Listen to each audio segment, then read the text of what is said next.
Saya sangat berterima kasih kepada Real Madrid ya yang berhasil menahan imbang Atletico ya.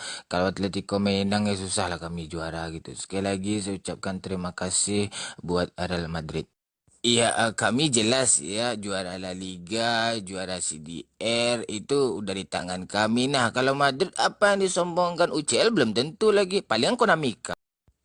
Enggak kebayang sama saya ya kalau Madrid gagal juara UCL apalagi terhenti oleh Munchen nanti kan betapa stresnya itu mungkin gila para pendukung Madrid itu kan kalau kami CDR La Liga udah di tangan kami gitu kalau UCL belum tentu lagi kalian dapat apa nanti ya.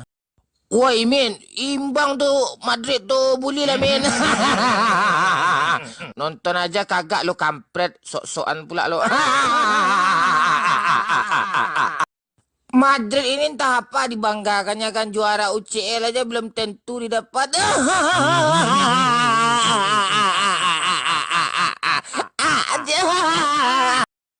Iya, saya pasti bisa ke sana deh. Iya, ada.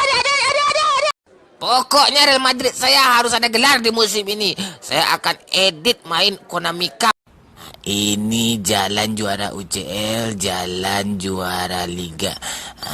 Lewat dulu Ada, ada, apes, ada.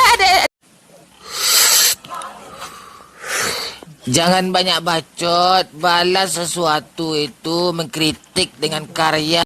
Sesuatu yang diagungkan itu baik atau enggaknya itu bisa kita lihat dari sikap para pendukungnya.